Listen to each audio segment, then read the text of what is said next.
That's our first story. Majority Whip and Member of Parliament for South Day, Roxanne Nelson Dafiamokpo, has commended government for its effort in the fight against illegal mining, popularly known as galamsey. Speaking on Newsfile, he noted that measures have been instituted to track all excavators to ensure they do not end up at illegal mining sites. We have about 288 forest reserves. Out of that, about 44 have been degraded. Out of that 44, as we speak, a lot have been reclaimed, over 20. And the reclamations from the galamsey people has not been whimsical, they've been driven out. We are actually prosecuting galamseyers. You couldn't prosecute many. You couldn't. Now, in addition, in addition to these measures, we have also introduced what we call earth-moving equipment tracking. What does that mean? Because to degrade the environment, you don't need, it's not about shovel and pickers matter. You need very heavy earth-moving equipment. And an earth-moving equipment is an equipment that is monstrous. So they are imported. Who are the people who import these earth-moving equipment like excavators? If you are not a road contractor or into very major civil engineering projects in the country, why would you bring in an excavator? For what purpose? Or you are not into mining, licensed, registered heavy mining company. So far, about 1,200 excavators are being tracked, or they've been fitted with tracking equipment, clear-cut measures. All right. So, my brother, we must commend government for the efforts that we are putting in place, very proactive measures to check galamsey. Political risk analyst and economist Dr. Atioe Champon, however, argued that declaring a state of emergency would not necessarily stop galamsey. Instead, he called for the repeal of Legislative Instrument 4247 to prohibit mining in all forest reserves. I think, fundamentally, if you impose a state of emergency, or to even borrow Roxanne's words, a security zone, right? That is just going to be a short-term solution. It doesn't fundamentally address what I call the supply side issues that is actually driving, right, the menace, right? Because again, we've done a number of these interventions. It's not really work, right? So my sort of difficulty, and in a sense also the solutions I think could be done. Number one, for me, I think the first thing is let's repeal that LI, the 2462, right? That is part of the problem. The LI that gave government and to that extent the Mineral Commission and other bodies the authority to license all these manner of people to actually go and mine in forest reserves. That is unconditional. That is something that even when the NDC was campaigning in opposition, they made statement to the effect that when they come into power, they will repeal that. It is 9 months down the line, and we need to see some action related to that. Yeah. Meanwhile, law lecturer and private legal practitioner Clara Biri-Keseti stated that the Council of State can advise the president to declare a state of emergency to deal with the menace. I think fundamentally, if you... And I'm making a point in accordance with the constitutional framework. Right. I am a Democrat. I do not come from the position, philosophically, that we should have a president who, controls everything. So I come from the philosophical view that institutions of state in appropriate situations should be able to determine state action. Not just or only the political office of the president. That's the philosophical view that I come in. And Mr. Boite, it's important for me to make that you actually said what I said, that nothing stops the Council of State from saying that we think that they may. You said they may. No, I didn't say that. You said they may. I am saying that Throughout the constitution, there are several actions that require parliamentary approval and Council of State approval. But the onus lies with the executive to go and seek for those approval. You can't turn it around. Yeah. Nobody will be allowed to mislead us on that course. You can't turn it around. You have misinterpreted what I said. So please allow me to say. So yes, it says acting in accordance with the advice of the Council of State. If the president asks the advice, the president may ask. The word is may. The president may ask the Council of State, should I declare a state of emergency? If the Council of State says, no, don't declare it, he cannot declare it. That's one. Two, nothing stops from the letter of this constitution. Nothing stops the Council of State from reaching out to the president. That's a second scenario. Nothing stops the Council of State from reaching out to the president that we think that there is a case for a state of emergency to be declared. So for me, there are two instances. One, the president can go to the Council of State. If he says yes, he may proceed. If the Council of State says no, he cannot proceed. Two, the Council of State can go to the president and say that we think you should declare a state of emergency. In my understanding of this constitution as a lawyer, it says that their advice is binding on the president, and then he may declare, make the promulgation. Meanwhile, Director of Communications for the Bawumia campaign, Dennis Miracles Obwaji, added that the Galamsey situation is far worse now than it was under the previous government. If you are to tell Professor Frimpong one thing's report and work with it, then the NDC have no business being in office. Because the report indicts the NDC than even the MPP. The report is clear. It says that there are far more NDC people engaged in illegal mining. It's on page 13 of the report. That is it. Council, you are the Lands and Natural Resources Minister calling for a state of emergency at the time when the situation was better than now. See, I have an image that I've asked your producers to share if they can share with us. The Water Resources Commission, every year, actually does what they call Water Quality Index. And Council, guess what? The Water Quality Index is more comprehensive than the stability level. Because that one, it looks at 4 other issues. If you can project it for me, 4 other issues. The stability level is just one of the elements that feeds into the Water Quality Index. In the year 2010, before Galamsey started the way it is in Ghana, when NDC was in power, look at the water quality in this country. All the 40 water areas were fairly good water. Council, you say it. The orange one you see. So under 2010, we did not have any poor quality water. We did not have any grossly polluted water. We have fairly good water. Between 2010, when Galamsey started in the manner it is now and the NDC, till the time John Mahama left office in 2016, guess what? We had 15 of our water bodies only fairly good. 25 of them had become poor water quality. Within 6 years, 25 of them had become... 2024. No, hold on. The 15 went to 29. By 2024, Nana Akufo-Addo had improved the water situation to the extent that the fairly good water, which was just 15, were now 29. And the poor quality water, which were 25, had reduced to 10. Thank you. Hold on. Thank you. That's where you stop. Moving on, former President Asiedu Akufo-Addo has taken a swipe at the Mahama-led administration 9 months into governance, suggesting that the ruling NDC supposed failures are paving way for his party, the New Patriotic Party, to reclaim power in 2028. He made the remarks during the commissioning of a new party office for the Bantama constituency of the MPP, led by its Member of Parliament, Francis Asensio-Boakye. Addressing party supporters, the ex-president touted the party's achievement, which he believes will provide a strong foundation for the party to win power in the next general elections.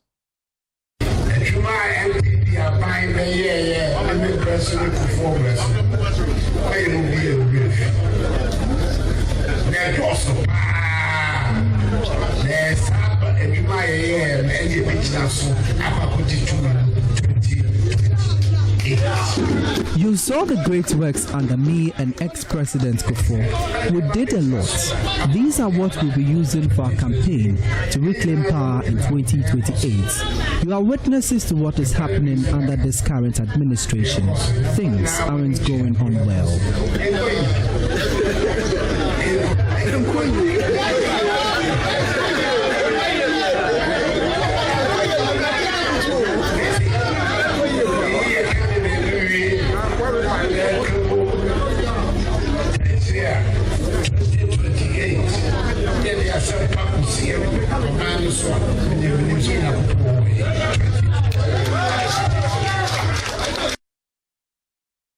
Moving on, lawyers for the Vice Chancellor of the University of Cape Coast, Professor Johnson Nyako-Bwampong, have responded to GTEC's letter directing the VC to step down from his position.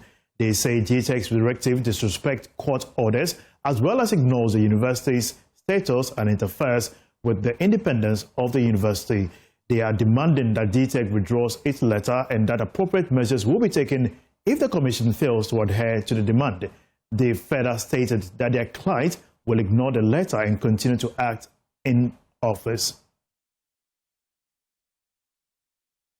And let's get on Zoom now with our Central Regional Correspondent Abigail Esther for more on this. Abigail, tell us exactly what these court orders are and let us understand the details basically.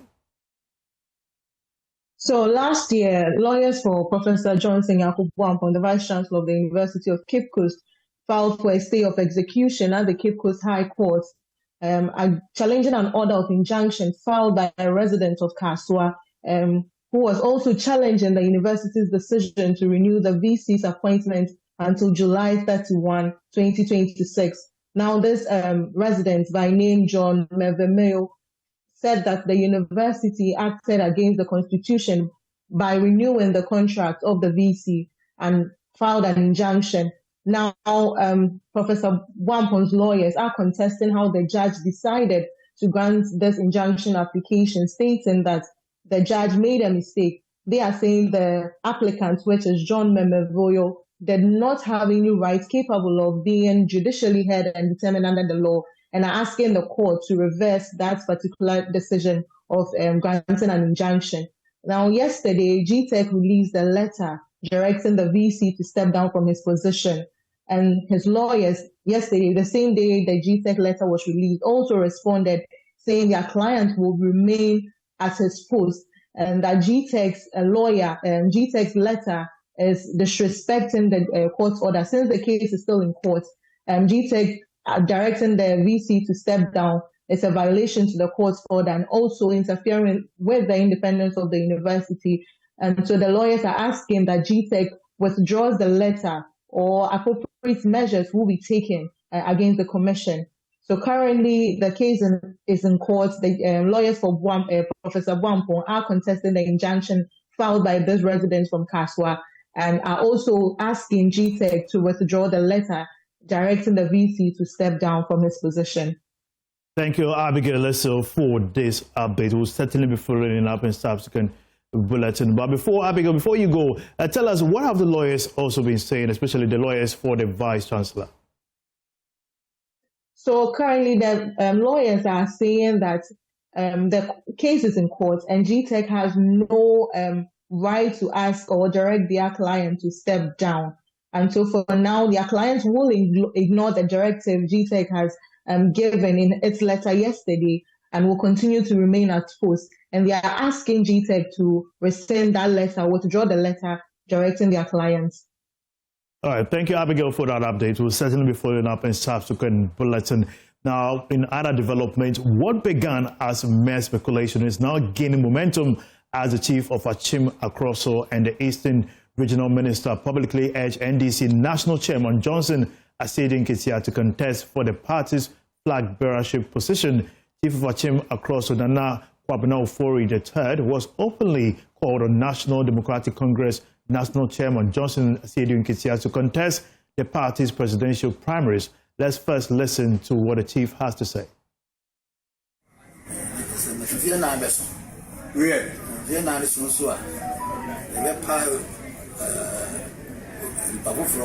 Abijna, send me a to somebody. Great. Say, one gift. Great.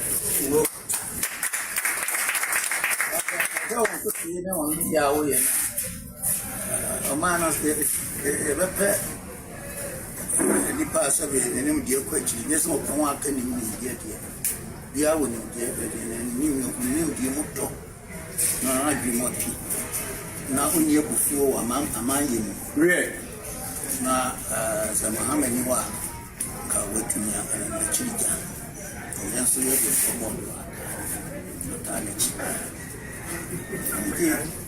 the big do on what to Yama Yananga. Go promise me, I'm very happy. You are now I am more happy. That's how they brain you reply.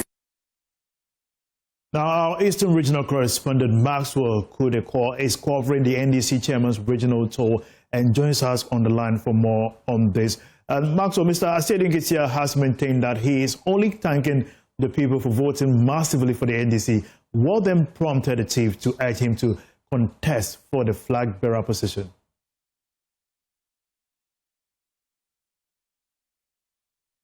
Maxwell, kindly unmute.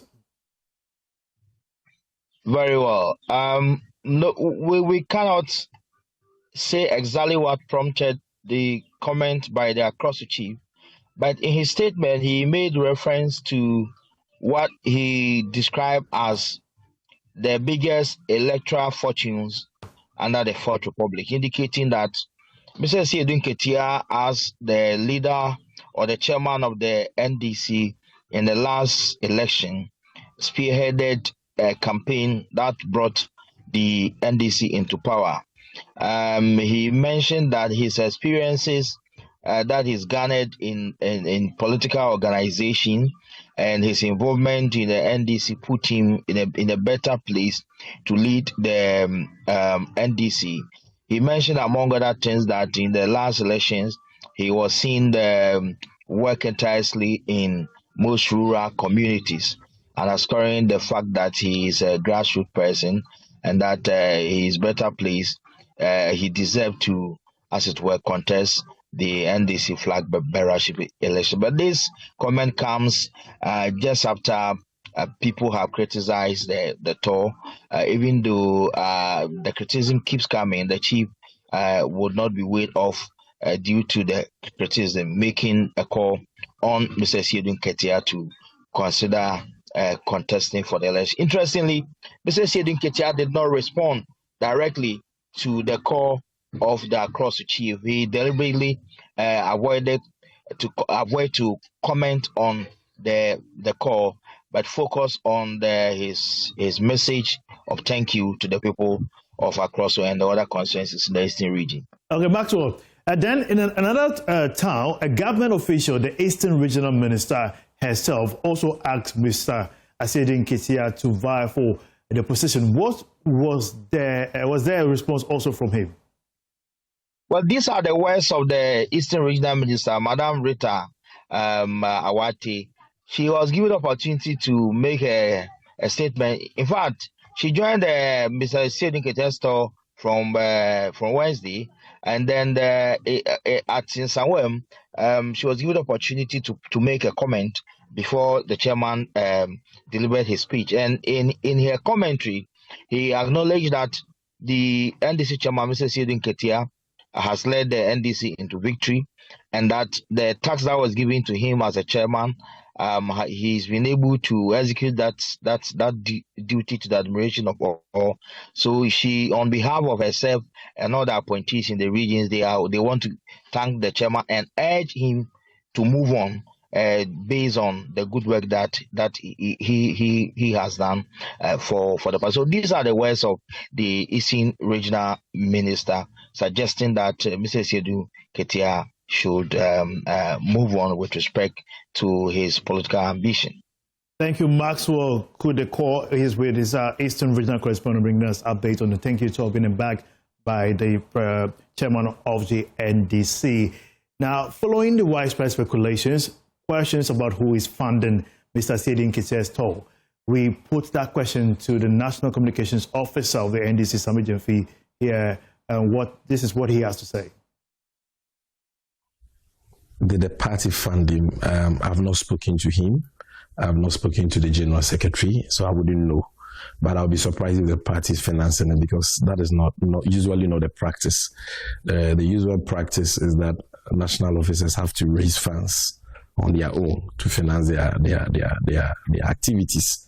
It is only few activities that the party, when it is able to, support. So I cannot tell where the funding for that is coming from unless I talk to chairman. But the national chairman, I know, I will not be surprised if he's financing this largely by himself. I will not be surprised.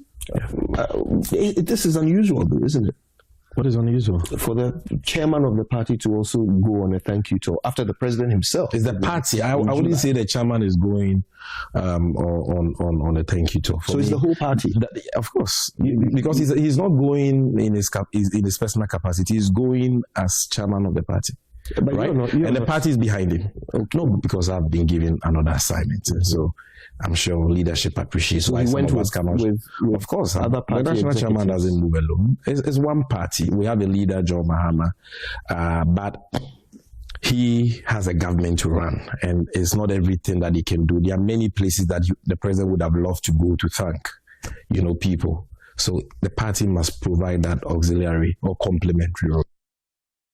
Now, moving away from that, the Ghana Medical Association says it will not shield any bad nuts within its ranks, acknowledging that some doctors are struggling with drug abuse.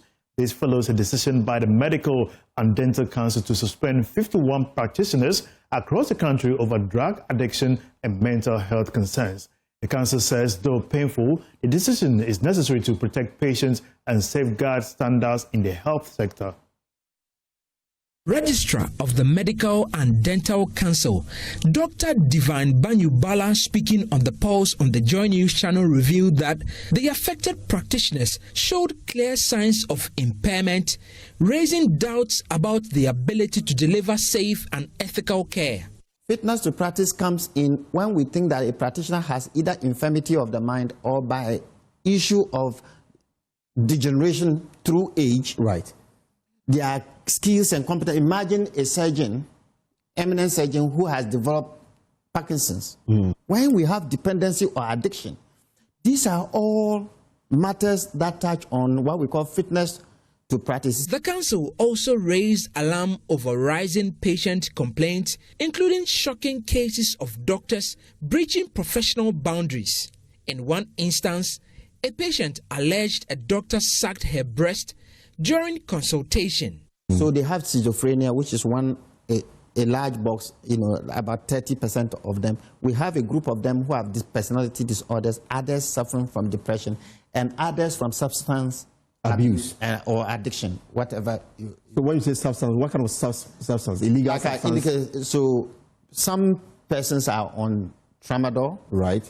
Addicted to tramadol, others on morphine, others on pethidine, others on heroin, and others a mixture.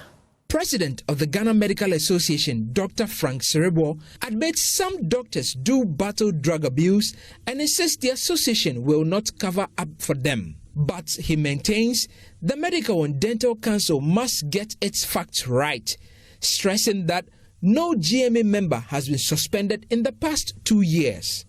Some of our health personnel do engage in some form of drug abuse. And it is not strange at all because we deal with drugs. Just as our patients abuse drugs, the same way when we also experience certain conditions and those drugs are prescribed to us and we see the euphoric effect of those drugs, sometimes we are hooked onto it. So we are not saying that we are immune to those nuances. So I think that the Medical and Dental Council will do us a lot of good if they are telling us over the period that they have had 51 doctors suspended for substance abuse, because we don't have 51 doctors suspended this year or last year. GMA and Medical and Dental Council trade words. One thing is clear: public safety is at stake. Both bodies say their priority is safeguarding patients and restoring trust in the medical profession. Now listen to Acting Chief Executive of the Mental Health Authority and the lead addiction specialist, Dr. Eugene Dode, speaking on this issue and indicating what affects the general population also affects doctors. He also stated that there are mechanisms available to help doctors struggling with mental health. So the reality is that doctors are part of the population. So we are no different from the rest of people, and the diseases that affect the general population also affect doctors. So it is really not unusual to have doctors suffer the same conditions that they treat, because, I mean, addiction is a disease. Mental illness is a disease. So whether you are a doctor, you are a pharmacist, or whatever you are, it does not change the very person, which is the genes. Maybe your knowledge may modify how the disease expresses itself. Okay. So but it's challenging, really. I'd like to come in at this point. It's challenging, really, especially for myself as a patient, because we expect that medical doctors and practitioners, they live up to the highest standards when it comes to professional delivery. But then when I am being attended to by a doctor that is battling a mental condition, how do I go about that? Yeah, so it's like I said, it's the same way patients, I mean, the general population have it. So in the West, that's what I was coming to. We have what we call, I mean, physicians' health program. So these are special programs made for doctors who have medical conditions like mental illness, drug abuse, that affect the work they do. Okay, so that is what we have been advocating in terms of mental health practitioners, that the Medical and Dental Council, I mean, should have a physician health program that helps physicians that, I mean, go through this condition. And I mean, if as a patient you see your doctor going through, I think it kind of reminds us that what you study does not change your humanity. Also, members of the Ghana Bar Association has climaxed their annual 149th conference in Wa with a call on the government to fix the problem rules in the Upper West region. They penciled out the Techiman, Wamboy, Bole, Wa, and the Damango Solar rules, appealing to the government to fix them not only for the safety of commuters, but open the area to business and commerce. Speaking to JoyNews Upper West Regional Correspondent Rafiq Salam, who noted though they enjoy every bit of their stay in the region, and the probable rules give them nightmares. For the first time in the 149-year history of the Ghana Bar Association Conference, it was held in the Upper West Regional capital of Wa. Prior to hosting the conference, issues of insecurity, accommodation, deplorable roads, and the quality of the food were on the front burner, with some having fears that it may not be a successful conference and had called for the region not to be granted the hosting right. The conference is now over, and members of the bar have now appeared to be singing from the same hymn book, touting the conference as the best ever held. And by far, coming here, it's been a revelation. You need to travel and see. You need to experience Wa for yourself. Even though Wa is far, there's so much green here. The people are very hospitable, and their selection of foods, it's amazing. It's so organic, it's tasty. Overall, with the bar conference, the topics that were held about lawyers' conduct, about the health of our practice, promoting fairness of in the judiciary, it's one that is at the bedrock of delivery of justice. Overall, I would say we are happy that all the big men in Wa came together from both sides, and their hosting has been excellent. On any day, we will reference Wa for any conference again. And for you, Rafiq, you are a household name. Congratulations. Keep up the good work. In fact, I am overwhelmed. Wa is nice. The beauty, I mean, the scenery, The human beings are very, very receptive. They are kind, and this is a place I would want to come again. And I met the popular newscaster Rafiq Salam, and today is a great day. I've enjoyed WA, and I'll come again another time. The conference has been good, but I believe WA being the region in which we had it has also made it even more fantastic. I've enjoyed every part of the town. The people here are so lovely. They are so welcoming. They are so nice.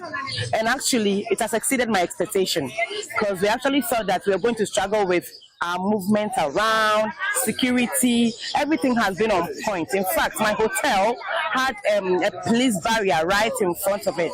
Everything has just been fantastic. The meal, the food has been great. So I've really, really had fun. And I think this is going to be my best conference ever. I must say that the conference at one has been a special one. Right from day one, we've enjoyed ourselves. The hospitality of the people is exceptional. And I'll encourage many more people to come to us. The people are hospitable. They have variety of food. They have good clothing that you can buy. One is what I'm wearing. So far, everybody who came here for the first time wants to come back again.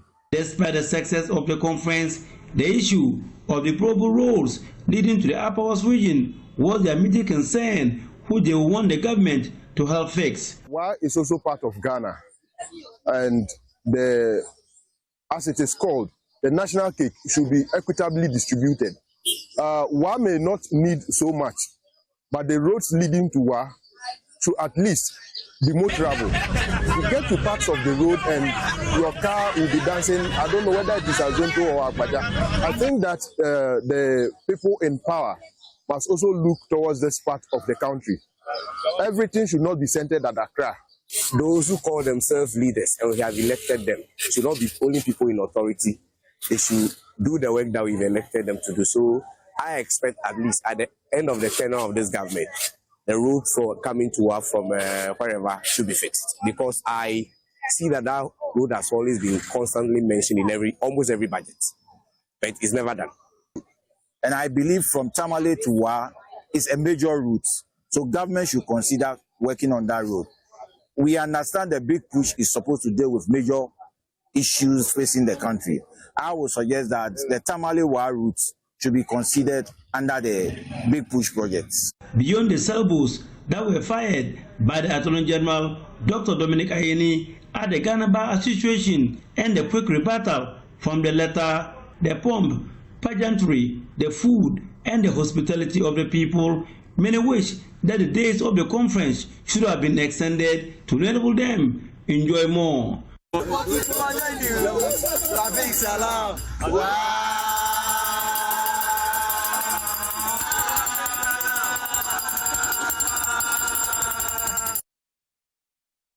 lawyers love Rafiq Salam for WA, certainly. Now, moving on, Sankofa Industries Ghana, a project pitched by students of the University of Environment and Sustainable Development, has been crowned winner of the House Innovation Grants Pitch competition. The grand finale brought together 12 innovation teams from 4 universities in a challenge powered by the ESCID project and the Think Network to boost entrepreneurship education and spark fresh solutions in higher education. Organizers say the contest is grooming a new generation of innovators to tackle Ghana's development challenge, while participants hail it as a rocket for their entrepreneurial dreams. 12 groups of students from 4 universities in Ghana participated in the Enterprise Support and Incubation Curriculum Development Project ESICD Hub's Innovation Grants Final Pitch competition held at the University of Education, Winneba, UEW. The pitch competition, which is a collaborative idea by ESICD Project and the Think Network, saw business ideas across several fields, including agribusiness, nutrition, information technology, and fashion. Representing the Vice Chancellor of UEW, the head of the Department of Basic Education at UEW, Professor Sekina Akwa, highlighted the essence of the competition. Innovation is the engine of progress. As the world navigates the challenges of the 21st century, technological disruption, climate change, unemployment, and socio-economic inequalities, It is innovation and entrepreneurship that will provide the solutions we so desperately need. Through our business school and innovative hub, we remain committed to equipping students with the skills, mindset, and opportunities to become job creators rather than job seekers. This event is yet another testament to UEW's vision of becoming a leading light in shaping the future of Ghana and Africa through education, innovation, and community engagement. The Dean of UEW School of Business, Professor Richard Odro, gives details about the grant. Thanks to British Council and Think Network, which is supporting us. So the grant was for the training, and then after the training, these two institutions have promised to support those people that we are going to select as winners. So whatever idea that is being judged as the best idea, which is implementable, these two institutions, Think Network and British Council, is going to support them to ensure the implementation of whatever idea that they presented there. So we should be rest assured that what we are seeing here will not just end at the room, but it's going to be implemented on the ground to help us create employment avenue for the people of the country. Agric is the backbone of every economy. I have visited some countries and I could see the way they hail agric, and there are so many things that we can do from agric. So I usually become so enthused when I see people turning agric into something else. So these are some of the ideas that were being demonstrated there. Sankofa Industries Ghana, pitched by students from the University of Environment and Sustainable Development, emerged as winner. The group explains their business idea. It is a great opportunity that we came out as the winners of the pitch. We are focused on reducing mango waste. So this is something that will motivate us to focus on what we are doing and then improve on it. Well, the bigger tax is ahead, so we will go back to the drawing board and then put in more effort to make sure that we'll be able to reduce mango waste. From Winneba, Abigail Lisol and Chroma reports for JoyNews. The Environmental Protection Authority has warned the public against open burning, which is now illegal under the new air quality management regulations. Speaking to JoyNews at the Clean Air Conference marking the International Day of Clean Air for Blue Skies under the theme Clean Air Collective Action, Mobilizing for Equitable and Climate Resilient Cities, EPA's Director of Air Quality, Selina Amwa, said anyone caught engaging in open burning will face penalties in line with the regulations. Mamavi Sefako Tay has more in this report. As part of activities marking the International Day of Clean Air for Blue Skies, the Green Africa Youth Organization, in collaboration with the Environmental Protection Agency and the Clean Air Fund, organized a Clean Air Conference under the theme Clean Air Collective Action, Mobilizing for Equitable and Climate Resilient Cities. Stakeholders from the environmental sector gathered at La Palm Royal Beach Hotel in Accra to discuss strategies for promoting clean air across the country.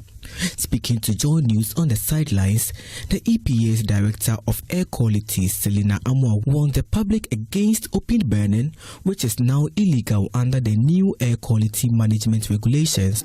The law has also made provision on open burning, that now it is illegal for one to burn openly. So if you burn your waste, then there are provisions in the punitive action in there that if you are caught, it will be applied. Country lead for the Clean Air Fund, Despond Apia, has called for stricter measures in the air quality management plan, which is currently under review. There is the standards which EPA has on emissions, and that standards, we understand, is going to be reviewed, which would make it more specific. For instance, on PM 2.5, which is the pollutant of concern, because that is so minute. So having specific targets for the PM 2.5 in relation to, say, vehicle emissions, industrial emissions, we think that needs to be a lot more stringent than what we have currently. According to Zero Waste Coordinator at the Green Africa Youth Organization, Jacob Johnson Atakpa, this year's Clean Air Conference focused on reviewing progress since last year and assessing the effectiveness of efforts to tackle air pollution. This year what we've done is to do a stock take of what has transpired since last year's Cleaners Conference to see whether the recommendations that we came up with have been implemented by the Environmental Protection Authority, whether local governments are implementing policies such as source separation of waste that will ensure that people stop burning their waste, and to ensure that people who are burning their waste are penalized. So today's conference is essentially taking a stock take of what has happened over the past year, but essentially building on what we've done the past year. Clean air is crucial in preventing non-communicable diseases caused by air pollution. Experts say that enforcing stricter measures on pollutants is the best way to ensure we breathe cleaner, healthier air. We have more news for you right after this break. Stay tuned. Back to more news. Removal of former Chief Justice Gertrude Torkornoo as the Chief Justice of the Supreme Court has no basis in law.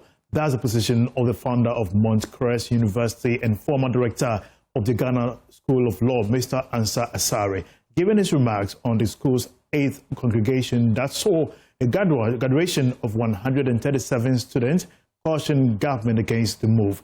He asked government to retire her honorably than removing her, since the legal process was more of a removal as CJ and not as a justice of the Supreme Court. He asked for her honorable retirement with all her entitlements. Her removal as a Supreme Court justice will set a bad precedent. She was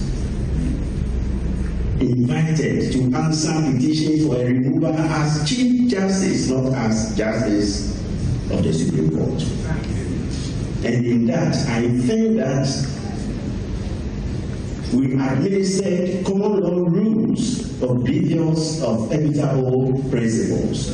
Our law consists not only of common law rules, but also equitable principles. And that is why you find these enshrined in Article 11, Clause 1, Paragraph E, and Article 11, Clause 2. So that in dealing with what you do or deciding what you do at this last hour, my advice is that